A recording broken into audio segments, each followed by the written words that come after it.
Ya, shalom untuk kita semua. Tadi firman Tuhan di dalam Yohanes pasal 15 tadi bahwa kita harus saling mengasihi. Kasih di sini bukan kasih yang kita punya. Kasih yang kita punya adalah kasih yang sangat-sangat terbatas. Kita hanya bisa mengasihi kepada orang yang mengasihi kita. Kita hanya bisa mengasihi kepada orang yang ada kaitan hubungan dengan kita secara darah daging. Tetapi kasih yang dimaksud di sini adalah kasih yang dari Allah, yang sudah diberikan kepada kita, dan kasih itu dia tinggal di dalam kita. Dan itu bisa terjadi apabila kita tinggal di dalam kasih-Nya. Sama seperti Yesus tinggal di dalam kasih Bapa, maka kita pun tinggal di dalam kasih Yesus yang selalu hidup di dalam kehidupan kita, dan kasih itulah yang menuntun kita dan menjadi hidup kita berarti di hadapannya.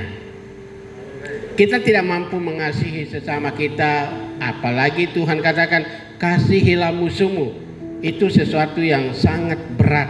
Tetapi jika kita memiliki kasih Yesus dalam diri kita yang memampukan kita untuk mengasihi orang lain, bahkan musuh kita, itu karena kasih Allah yang diam di dalam diri kita. Haleluya. Di dalam 1 Yohanes katakan bukan kita yang lebih dahulu mengasihi Allah, tapi Allah lah yang lebih dahulu mengasihi kita. Saya mengajak kita baca firman Tuhan di dalam Roma pasal 8.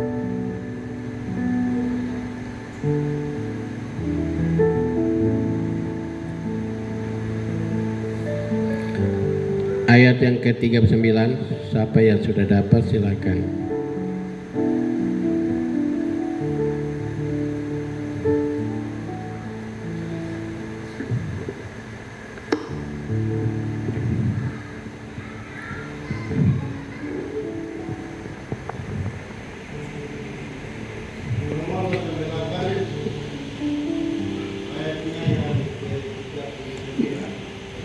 Mulai dari ayat 37 saja. Berikut keyakinan iman. Ayat 37. Tetapi dalam semuanya itu kita lebih daripada orang-orang yang benar oleh Dia yang telah mengasihi kita. Haleluya. Aku yakin bahwa baik maut maupun hidup, baik malaikat-malaikat maupun Pemerintah yang ada sekarang maupun yang akan datang, atau kuasa-kuasa baik yang di atas maupun yang di bawah, ataupun sesuatu makhluk lain, tidak akan dapat memisahkan kita dari kasih Allah yang ada dalam Kristus Yesus Tuhan kita. Haleluya. Dari semuanya itu kita adalah orang-orang yang lebih dari pemenang. Pemenangnya kita bukan karena kita tadi, tapi kasih Allah yang telah kita terima, yang telah mengasihi kita. Allah yang telah mengasihi kita inilah yang membuat kita percaya diri, mampu melakukan apa saja yang tidak bisa dilakukan oleh orang lain. Dan kasih Allah yang ada dalam diri kita mendorong kita untuk lebih dekat lagi kepada Dia, untuk mendorong kita untuk dapat rindu kepada Dia, selalu rindu kepada Dia. Orang yang mengasihi Tuhan, dia tidak bisa jauh dari Tuhan. Tapi orang yang mengasihi Tuhan, dia selalu dekat dengan Tuhan, dan dia selalu dekat dengan Tuhan. Dan orang yang dekat dengan Tuhan ada perlindungannya. Orang yang dekat dengan Tuhan ada perhatiannya. Orang yang dekat dengan Dia ada jaminan dalam kehidupannya. Dia tidak akan khawatir tentang apapun juga. Tapi orang yang dekat dengan Tuhan adalah orang yang mengasihi Tuhan. Dan orang yang mengasihi Tuhan, Tuhan mengasihi dia. Bahkan kita semua yang telah ditebus dengan darah Yesus, kita adalah miliknya. milik kepunyaannya. Dan kita di dalam Keluaran pasal 19 katakan bahwa kita adalah harta kesayangannya. Artinya setiap orang pasti dia rasa senang kalau dia memiliki harta dan kekayaannya. Begitu pula Tuhan, dia senang dengan kita karena kita adalah harta kesayangannya. Kita adalah perhatiannya, kita adalah pusat perhatiannya. Dia mau mengorbankan anaknya hanya karena kasih, tidak lebih dari itu. Tidak ada yang lain. Hanya karena kasih dia memberi anaknya yang tunggal. Yohanes pasal 3 ayat 16. Karena begitu besar kasih Allah akan dunia ini sehingga ia mengaruniakan anaknya yang tunggal, sehingga setiap orang yang percaya kepadanya tidak binasa melainkan beroleh hidup yang kekal. Ada satu cerita di dalam Perjanjian Lama, yaitu kisah Yusuf di Mesir. Saya mengajak kita baca cerita itu, hanya berapa ayat di situ kita baca. Kejadian 45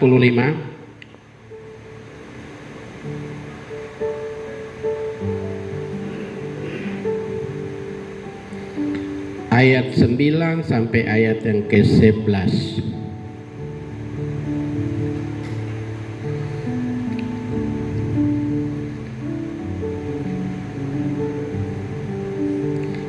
Yusuf memperkenalkan dirinya kepada saudara-saudaranya. Ayat 9, segeralah kamu kembali kepada bapa dan katakanlah kepadanya, beginilah kata Yusuf anakmu, Allah telah menempatkan aku sebagai tuan atas seluruh Mesir. Datanglah mendapatkan aku, janganlah tunggu-tunggu. Engkau akan tinggal di tanah Goshen dan akan dekat kepadaku, engkau serta anak dan cucumu, kambing domba dan lembu sapi dan segala milikmu. Di sanalah aku memelihara engkau, sebab kelaparan ini masih ada 5 tahun lagi, supaya engkau jangan jatuh miskin bersama seisi rumahmu dan semua orang yang ikut serta dengan engkau. Kisah ini saya mengajak kita untuk mengerti satu ilustrasi bagaimana kita dengan Yesus. Saudara-saudara Yusuf, waktu mereka datang ke Mesir beli makanan, Yusuf sudah kenal mereka, tapi mereka tidak mengenal Yusuf. Banyak orang-orang Kristen, mereka mengenal Yesus hanya secara agama, mengenal Yesus secara cerita orang lain dan baca Alkitab mungkin. Tapi belum ada penyikapan secara ilahi dari Tuhan bahwa Allah yang namanya Yesus, dia mengasihi kita. Sama seperti saudara-saudara Yusuf, walaupun Yusuf sudah kenal mereka, tapi mereka tidak kenal Yusuf. Dan sampai kali kedua barulah mereka tersingkap bahwa ini adalah Yusuf waktu Yusuf memperkenalkan dirinya. Begitu pula kita waktu kita berjumpa dengan Yesus, Yesus memperkenalkan dirinya, dan Yesus dia mulai mengasihi kita sempurna dan kita merasakan kasih itu. Rasanya kita tidak bisa jauh dari dia. Dan Yusuf dia mengatakan kepada saudara-saudaranya, pergi katakan kepada ayah dan anak cucu untuk datang tinggal di Goshen. Goshen artinya mendekat. Untuk apa mendekat? Di dalam cerita ini bahwa Yusuf memanggil keluarganya untuk tinggal di Goshen supaya ada perhatian dari Yusuf, ada perlindungan dari Yusuf, karena masa kelaparan baru lewat 2 tahun masih ada 5 tahun lagi. Jadi kelaparan yang panjang, pemeliharaan Tuhan terjadi di sana apabila kita dekat dengan saudara-saudara yang dekat dengan Yusuf. Begitu pula kita, apabila kita dekat dengan Tuhan, maka pemeliharaan Tuhan terjamin, perlindungan Tuhan terjamin. Walaupun dunia ini krisis ekonomi yang membuat orang mengeluh tentang keuangan, tapi kalau kita dekat dengan Dia, maka Dia akan menjamin. Masa kelaparan 5 tahun ada di depan, itu bagi orang dunia, tapi bagi Yusuf dan saudara-saudaranya, Yusuf sebagai orang yang penguasa di negeri itu, dialah yang menjamin hidup mereka. Begitu pula kita, Yesus sebagai raja di atas segala raja, penguasa surga dan bumi, Dia yang mengatur segala-galanya. Soal krisis ekonomi dan lain-lain itu bukan urusan kita, tapi asal kita dekat dengan Dia, maka perlindungan dari Dia nyata kepada kita. Jaminan hidup kita selalu ada pada Dia yang memberi kehidupan. Orang lain cari makanan, beli sampai semua yang mereka punya jual untuk membeli makanan, sudah habis. Bahkan itu orang Mesir sendiri. Tetapi Yusuf dan saudara-saudaranya dijamin, mereka tidak perlu beli lagi. Karena apa? Mereka dekat dengan Yusuf sebagai penguasa. Kalau kita dekat dengan Yesus sebagai penguasa surga dan bumi, maka kita tidak perlu khawatir apapun. Dialah yang menjamin hidup kita, Dia yang memelihara hidup kita, Dia yang menjaga kita sampai kita betul-betul diberkati oleh Tuhan. Ada perbedaan yang sangat jauh, di mana orang-orang yang dekat dengan Tuhan dengan orang-orang yang tidak dekat dengan Tuhan. Kita ada di dalam wilayah yang sama. Kalau hujan turun ya semua basah sama-sama. Kalau panas datang semua kena panas sama-sama.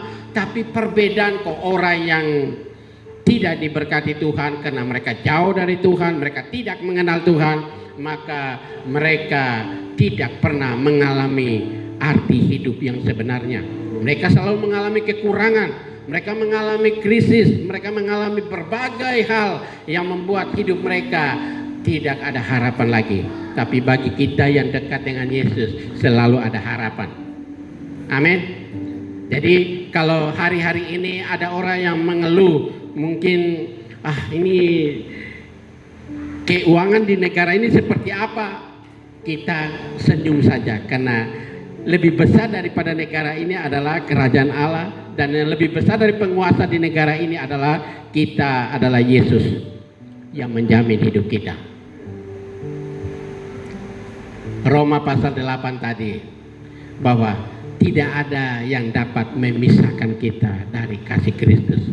Apa saja, keadaan apapun yang terjadi di sekitar kita tidak dapat memisahkan kita dari kasih Kristus. Baik itu kelaparan, baik itu kekurangan, ketelanjangan, kemiskinan, apa saja, penderitaan, aniaya, tantangan, tidak dapat memisahkan kita dari kasih Kristus.